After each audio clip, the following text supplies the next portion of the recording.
And if you're wondering how these things are going to affect you, Elex Michaelson is here to break them down for us. Hey there. So we're just saying, you didn't sleep much last night. Didn't sleep much last night. Good to be with you guys. Yes. But it's an interesting sort of thing. If you voted, you probably spent a lot of time on all these propositions, some of which were confusing. But what we saw overall was a trend, was basically as the rest of the country moved rightward, California, deep blue California, moving rightward on a lot of issues as well, including Prop 36. Let's put this up on the screen.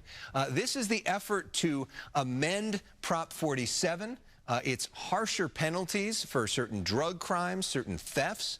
Look at that number, passing with 70% of the vote, which is in line with where a lot of the polling on this It's a large majority. And Melvin and Jen, this is something that Governor Newsom and all of the state's top Democratic leaders said, don't vote for.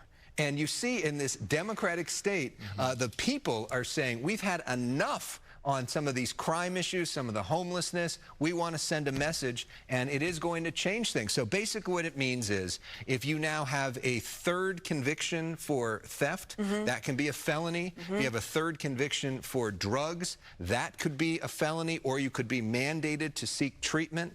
Opponents say there's not a lot of funding for this, so it's something that the state's going to be on the hook for, but clearly voters think that it's a good idea. I would imagine that part of this has to do with the referendum on what George Gascon has been doing here in Southern California. Well, George Gascon was the author of Prop 47, and this is the effort to basically take away Prop 47. George Gascon losing big as well. Let's go to Prop 33. This was an effort to change the way that rent control is done. We know so many people in this state are renters. They struggle to pay rent. This would have changed it, potentially made some rent cheaper, some rent more expensive.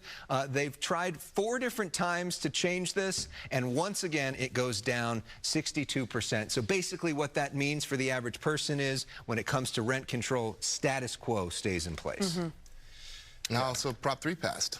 Prop 3 passed. This is about gay marriage. A lot of people thought, we already have gay marriage. Why do we need this? This would be in case a Republican Supreme Court tried to outlaw gay marriage. This puts gay marriage in the California Constitution. Prop 35 passed. This is a way to fund Medi-Cal, which is insurance for some of the poorest Californians. That passed pretty big with 67%.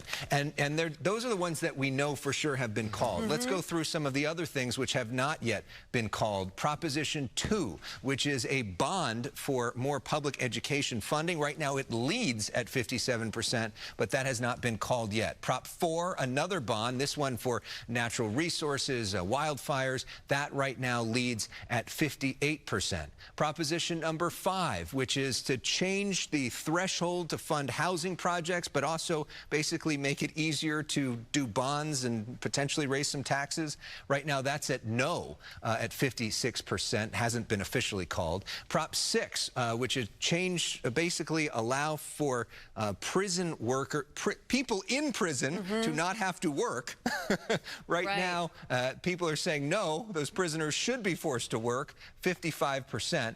Prop 32, which would raise the minimum wage for some workers. Right now, no leading, but that race is close, 52 to 48. And Prop 34, which is an effort to target this guy, Michael Weinstein, who tried to change rent control and has been very active in a lot of different political causes in California for years. He's made a lot of enemies. This was basically to limit his ability to do what he does with the Age Healthcare Foundation.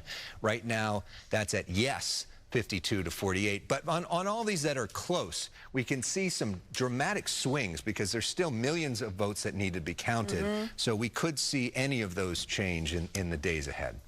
This morning, we all woke up to a president-elect, Donald Trump. What does that mean for the state of California? What would you say? Dramatic difference between the two.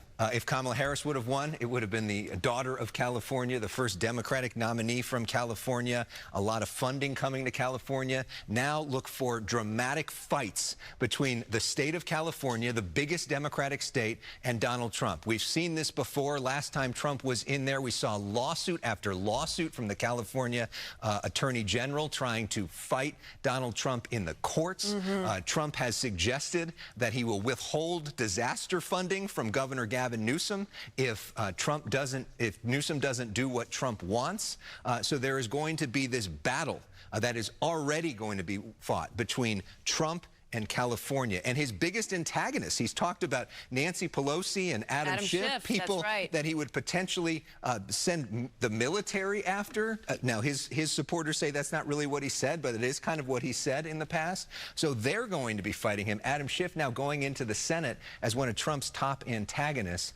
So look at a huge, huge fight between our state and the incoming president. Well, Alex, thank you so much, as always, for your insight. You're back at 9:15. Yeah, we'll be talking about some of the congressional races, which are really important if the Democrats have any chance of taking the House and getting some victory out of last night. All right. All right, Alex, thank you.